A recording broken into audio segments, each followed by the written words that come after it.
क्या खोजते हो दुनिया में जब सब कुछ तेरे अंदर है? क्या देखते हो औरों में जब तेरा मन ही दर्पण है? तेरा मन ही दर्पण है। नमस्कार साथियों, आर के प्रजापत चैनल में आपका हार्दिक अभिनंदन।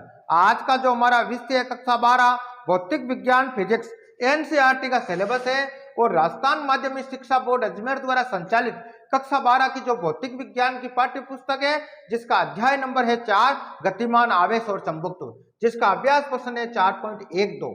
प्रश्न 4.11 में वृत्ताकार कक्षा में इलेक्ट्रॉन की परिक्रमण आवृत्ति प्राप्त कीजिए। क्या यह उत्तर इलेक्ट्रॉन के वेग पर निर्भर करता है? व्याख्या कीजिए। बहुत अच्छा क्वेश्चन है। नीट एग्जाम, बोर्ड एग्जाम तथा कंपटीशन एग्जाम की दृष्टि से अति महत्वपूर्ण है, इसलिए अच्छे से इसको समझना। प्रश्नानुसार क्या बात हो रही है कि प्रश्न 4.11 में वृत्ताकार कक्षा में इलेक्ट्रॉन की परिक्रमण आवृत्ति प्राप्त कीजिए। तो हम प्रश्न 4.11 की बात करते हैं, जिसके अंदर हमने पढ़ा था कि एक समान चुंबकीय क्षेत्र के अंदर किसी इलेक्ट्रॉन को v वेग से उसके लंबवत भेजा जाता है तो एक वर्ताकार पथ के अंदर गति करता है। वर्ताकार पथ की हमने त्रिज्या याद की थी और वर्ताकार पथ में गति क्यों करता है तो उसका कारण था फ्लेमिंग के बाएं अंश का नियम। फ्लेमिंग का बाएं अंश का नियम क्या कहता है कि किसी एक समान चुंबकीय क्षेत्र के अंदर मान ला कि कोई आवेशित कण उसके लंबवत अगर गतिमान हो तो उसके कारण उसमें जो लगने वाला बल होगा चुंबकीय बल, उसका चुंबकीय क्षेत्र तथा उस आवेशित कण का वेग परस्पर लंबवत होता है। लंबवत होने के कारण एक वर्ताकार पथ के अंदर वो गति करता है। अब उस वर्ताकार पथ के कारण उस इलेक्ट्रॉन की परिक्रमण आवृत्ति यानी स्मॉल एफ का मान हमें याद करना है। आगे समझ में आगे हमें ये कह रहा है क्या यह उत्तर इलेक्ट्रॉन के वेग पर निर्भर करता है, इसका भी हमें आंसर देना, करता है या नहीं करता, उसकी हमें व्याख्या करनी है। आगे समझे तो सबसे पहले हम करेंगे हल और हल में लिखेंगे प्रश्नानुसार एक समान चुंबकीय क्षेत्र, एक समान चुंबकीय क्षेत्र का परिमाण यानी V का मान हमें याद करना। V बराबर में कितना दे रखा था? 6.5 गाउस दे रखा था और हम जानते हैं कि एक गाउस बराबर कितना होता है? 10 की घात -4 टेस्ला होता है। इसलिए V बराबर कितना हो जाएगा? तो हम लिखेंगे 6.5 × 10 की घात -4 टेस्ला हो जाएगा। आगे समझे तथा हमें इलेक्ट्रॉन का वेग दे रखा था, हम लिखेंगे इलेक्ट्रॉन का वेग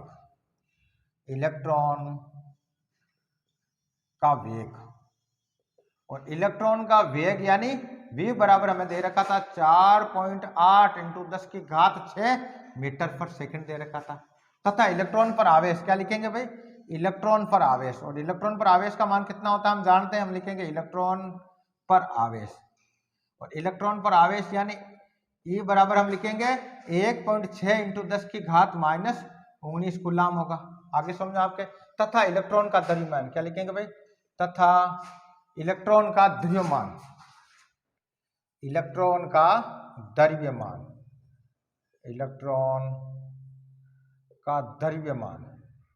और इलेक्ट्रॉन का जो द्रव्यमान यानी एमई का मान कितना होता है? हम लिखेंगे 9.1 × 10 की घात -31 किलोग्राम होता है। आगे समझे इसके अलावा हमें क्या दे रखा था भाई? एक समान चुंबकीय क्षेत्र का मान V का मान दे रखा था, इलेक्ट्रॉन का वेग हमें दे रखा था, इलेक्ट्रॉन पर जो आवेश है 1.6 × 10 की घात -19 कूलाम होता है तथा इलेक्ट्रॉन का जो द्रव्यमान है me बराबर 9.1 × 10 की घात -31 किलोग्राम होता है। तो इसके कारण उस पर लगने वाला जो चुंबकीय बल होगा वो किस सूत्र से देंगे? तो हम लिखेंगे अतः लगने वाला चुंबकीय बल और चुंबकीय जो बल होगा F बराबर क्या होता है? हम जानते हैं वो होता है E sin थीटा। आगे समझे और इस बल का मान किसके बराबर होता है? अभिकेंद्रीय बल के बराबर। तो हम लिखेंगे me v² के बराबर होता है। आगे समझे और जब उसके लंबवत होता है यानी फ्लेमिंग के बाएं अंश के नियम अनुसार जो थीटा बनेगा वो कितना बनता है? 90 डिग्री बनता है। इसलिए हम लिखेंगे साइन 90 डिग्री का मान कितना होता है भाई? 1 होता है। एक वैल्यू यहाँ पुट कर देंगे तो इस प्रकार क्या रह जाएगी वैल्यू? तो हम लिखेंगे ये हो जाएगा आपके कि EVB साइन 90 डिग्री बराबर क्या हो जाएगा? me v²/r हो जाएगा।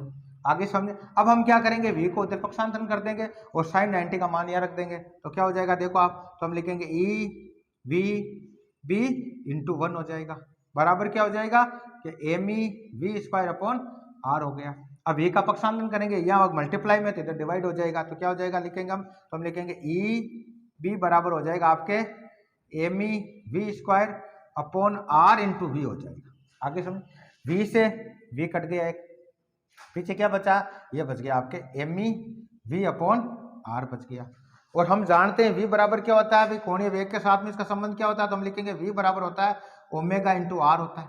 आगे समझे, तो v के स्थान पर हम क्या लिख देंगे, ओमेगा इंटू आर कर देंगे। देखो तो क्या रहेगा, हम लिखेंगे ई बी बराबर हो जाएगा आपके m e into omega into r upon r हो गया। देखो आर से आर कट गया। आगे समझे, तो पीछे क्या बचा, ये हो गया आपके एम ई ओमेगा। आगे समझ, और हम जानते हैं ओमेगा निकालने का सूत्र क्या होता है, चूंकि हम जानते हैं ओमेगा बराबर होता है थीटा बटा हुआ टी, और टी क्या होता है, आवर्तकाल होता है। तो इसको इस रूप में भी लिख सकते हैं, क्यों, हमें इलेक्ट्रॉन की परिक्रमण आवृत्ति निकालने, तो आवर्तकाल निकल जाएगा और आवर्तकाल की सहायता से हम उसकी आवृत्ति निकाल लेंगे, क्योंकि आवृत्ति जो होती है वो आवर्तकाल का व्युत्क्रम होती है। आगे समझे, तो आगे इसको हल करो, देखो क्या हो जाएगा भाई, हम लिखेंगे ई बी बराबर हो जाएगा आपके एम ई ओमेगा की वैल्यू हो जाएगी थीटा अपॉन टी हो जाएगा। आगे समझे, और हम जानते हैं थीटा कितना बनता है वर्ताकार पथ के अंदर, यानी थीटा का जो मान बनेगा वो 360 डिग्री बनेगा, और 360 डिग्री को हम लिख सकते हैं 2 पाई, यानी 1 पाई बराबर होता है 180 डिग्री, तो 360 को हम लिखेंगे 2 पाई, यानी 2 पाई यहाँ रख देंगे। तो क्या हो जाएगा, देखो आप, तो हम लिखेंगे m e 2 pi upon t हो जाएगा। आगे यहाँ तक समझ, यानी ई बी बराबर हो जाएगा m e 2 pi upon t, और टी निकालने का सूत्र क्या होता है, टी का और फ्रीक्वेंसी के मध्य संबंध क्या होता है, व्युत्क्रम संबंध होता है, तो हम लिखेंगे 1 अपॉन एफ कर देंगे। आगे समझे, यानी टी के स्थान पर हम लिख देंगे 1/f कर देंगे, यानी जो आवर्तकाल होगा वो फ्रीक्वेंसी का व्युत्क्रम होता है, और फ्रीक्वेंसी क्या होती है, आवर्तकाल का व्युत्क्रम होती है। तो इस प्रकार ये संबंध यहाँ रख देंगे। देखो आगे सॉल्व करो, तो हम लिखेंगे ई बी बराबर हो जाएगा आपके एम ई, थीटा के स्थान पर क्या लिखेंगे 2 पाई टी है, और टी के स्थान पर हमें क्या करना, 1/f करना, तो यह हो जाएगा आपके 1/f हो जाएगा। अब देखो यह बट्टा में ऊपर जाएगी, संख्या इससे मल्टीप्लाई हो जाएगी, तो क्या हो जाएगा आपके कि m e 2 pi into small f हो गया।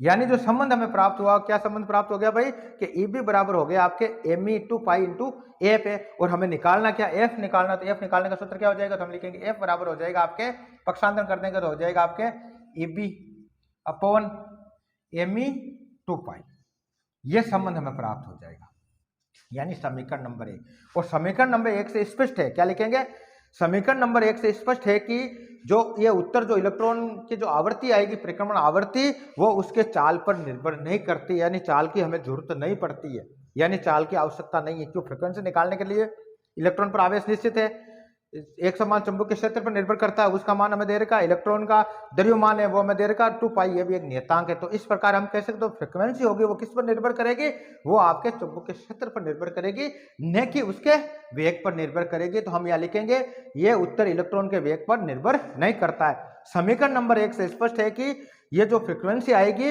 वो इसकी चाल पर या वेग पर निर्भर नहीं करेगी। आगे यह समझो, अब हमें क्या निकालना, उसका परिक्रमण आवृत्ति का मान, यानी एफ का मान हमें याद करना। आगे समझ में, तो हम जानते हैं क्या लिखेंगे भाई, फ्रीक्वेंसी बराबर हमें प्राप्त हुआ था e b upon m e 2 pi. आगे समझे, और हम जानते हैं पाई का मान कितना होता है, 22/7 होता है, ये फुल रख देंगे, और बाकी वैल्यू हमें दे रखी है, देखो सल करो अब आप, तो हो जाएगा एफ बराबर हो जाएगा स्मॉल ई का मान कितना है 1.6 इंटू 10 की घात -19 कूलम इंटू बी का मान कितना दे रखा था, बी का मान दे रखा था 6.5 इंटू 10 की घात -4 दे रखा। आगे समझे, अपॉन एम ई का मान, यानी इलेक्ट्रॉन का द्रव्यमान कितना है 9.1 इंटू 10 की घात -31 किलोग्राम इंटू 2, पाई का मान कितना होता है 22/7। आगे समझे, अब देखो ये बटा में संख्या ऊपर चली जाएगी, और सबका पॉइंट हटा देते हैं, तो इसको इस प्रकार लिख लो, देख लो आप, मैं पॉइंट हटाऊंगा तो ये 16 हो जाएगा, ठीक है, इंटू 10 की घात -19 इंटू 65 कर देंगे, पॉइंट इसका भी हटा लेंगे 10 की घात -4, समझ में आप आ गई। अब ये इंटू 7 ऊपर चला गया। अब देखो अपॉन में देखो, इसका पॉइंट हटा 10 आ जाएगा, अब देखो, और इसका पॉइंट हटाया, इसका भी 10 आ गया। आगे समझे, इंटू 9.1, इसका भी पॉइंट हटा ले 91 हो जाएगा, इसका पॉइंट हटाएंगे तो 10 इधर मल्टीप्लाई हो जाएगा। आगे समझे आपके, और ये आ गया 10 की घात -31 इंटू 2 इंटू 22 हो गया, क्लियर। अब जो संख्या करती है उसको काट देते, देखो ये 10 से ये 10 कट गया, क्लियर। और कौन सा कटेगा, देखो ये 13 के पावड़े से कट जाएगा, 13 7 91, 13 5 65, ये 5 बार कट गया। 7 से ये 7 कट गया। और कौन कटेगा, ये देखो 2 से कट जाएगा, ये 2 से 8 बार कट गया, और ये 2 से 11 बार कट जाएगा, ये 4 बार कट गया। यानी हम लिखेंगे स्मॉल f बराबर हमें प्राप्त होगा 4 इंटू 5 इंटू 10 की घात माइनस 19, और क्या बचा, इंटू 10 की घात माइनस 4।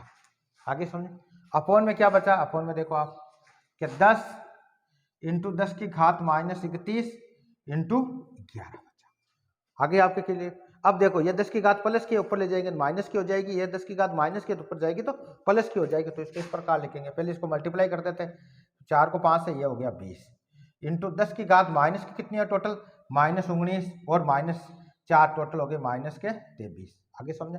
अब ये संख्या देखो ऊपर ले जाएंगे तो 10 की घात माइनस की एक और आ गई इंटू 10 की घात प्लस के 31 हो गए अपॉन 11। आ गया क्लियर। आगे इसको सॉल्व करेंगे तो क्या हो जाएगा भाई कि f बराबर इस फ्रीक्वेंसी बराबर में प्राप्त होगा 20 इंटू, अब देखो 10 की घात माइनस की कितनी होगी, माइनस की 23 और एक 24, माइनस की 24 और प्लस की 31। तो इसको इस पर लगा लिखेंगे कि प्लस की 31 और माइनस की 24, क्यों घातों को गुणा करने पर जुड़ती है, प्लस 31 और माइनस 24 अपॉन में क्या रह गया, अपॉन में रह गया आपके 11।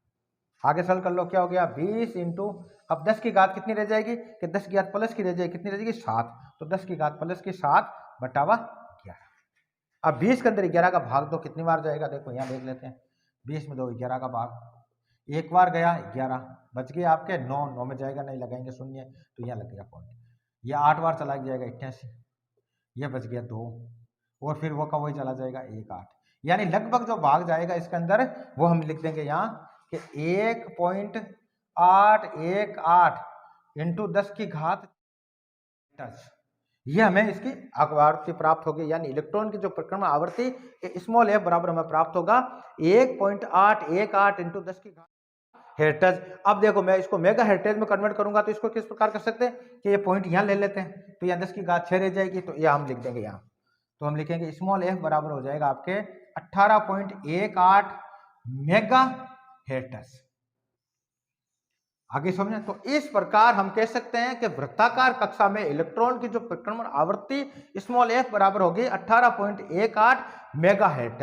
तो इस प्रकार आज के वीडियो के अंदर हमने कक्षा 12 भौतिक विज्ञान का अध्याय नंबर 4 गतिमान आवेश तथा चुंबकत्व, जिसका अभ्यास प्रश्न 4.12 को सॉल्व किया। कल के वीडियो के अंदर अगला क्वेश्चन सॉल्व करेंगे। धन्यवाद।